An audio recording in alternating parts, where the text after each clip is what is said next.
Bike मिलने के बाद अब अरविंद जी चाहकर भी ईशा और सूरज को आईएएस एग्जाम देने से नहीं रोक पाएंगे। अब सूरज और ईशा सीना तानकर पूरी तैयारी के साथ अपने एग्जाम सेंटर जाने वाले हैं। लेकिन क्या अरविंद जी इतनी आसानी से यह सब होने देंगे?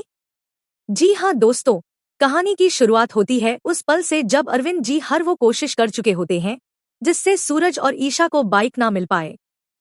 दरअसल अनिल हर मोड़ पर अरविंद जी को डरा रहा होता है और धमका रहा होता है। अनिल साफ शब्दों में कहता है कि अगर सूरज ने आईएएस का एग्जाम देने की कोशिश भी की तो तेरी बेटी रिया की इज्जत खतरे में पड़ जाएगी। उसकी डोली नहीं उठेगी, बल्कि उसकी जिंदगी बर्बाद कर दी जाएगी। यह सुनकर अरविंद जी का कलेजा कांप उठता है। डर के मारे वह दो लड़कों को पैसे देकर कहते हैं कि इस बाइक को चुपचाप सबकी नजरों से बचाकर कहीं दूर ले जाकर ठिकाने लगा दो। लेकिन यहीं से कहानी पलट जाती है। सूरज उन दोनों लड़कों को बाइक ले जाते हुए देख लेता है और मौके पर ही उन्हें पकड़ लेता है। मार खाने से पहले ही दोनों लड़के अरविंद जी का नाम उगल देते हैं और बताते हैं कि किस तरह उन्होंने पैसे देकर बाइक गायब करवाने को कहा था। पहले तो सूरज को यकीन ही नहीं होता। वह सख्ती से पूछताछ करता है, लेकिन उन लड़कों के पास मौजूद पैसे ही सबसे बड़ा सबूत बन जाते हैं। वही पैसे जिनके बदले वे अरविंद जी का काम कर रहे थे। अब ईशा और सूरज को सब समझ आ जाता है। यह सब पापा जी ने जानबूझकर किया है, क्योंकि वे नहीं चाहते कि उनके बच्चे आईएएस की तैयारी करें। लेकिन सूरज का दिल यह मानने को तैयार नहीं होता। पापा जी इतनी हद तक कैसे जा सकते हैं? तभी ईशा कहती है कि जरूर कोई बहुत बड़ी मजबूरी है। पापा जी अपने बच्चों का बुरा कभी नहीं सोच सकते। इसी वजह से वह फैसला करती है कि वे न कोई हंगामा करेंगे और न ही कुछ कहेंगे। चुपचाप बाइक पापा जी को लौटा देंगे। सूरज बाइक अरविंद जी के सामने खड़ी कर देता है।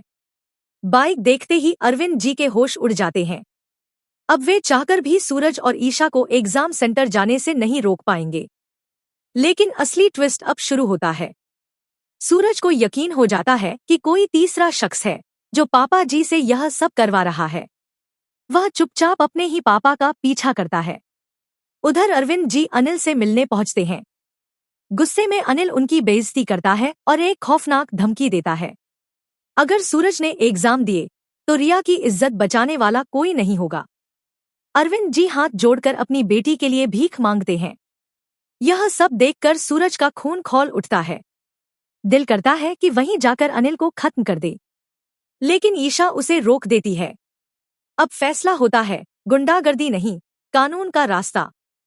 और तभी अगले दिन जब सूरज और ईशा एग्जाम सेंटर जाने वाले होते हैं, घर में सबसे बड़ा तूफान आ जाता है।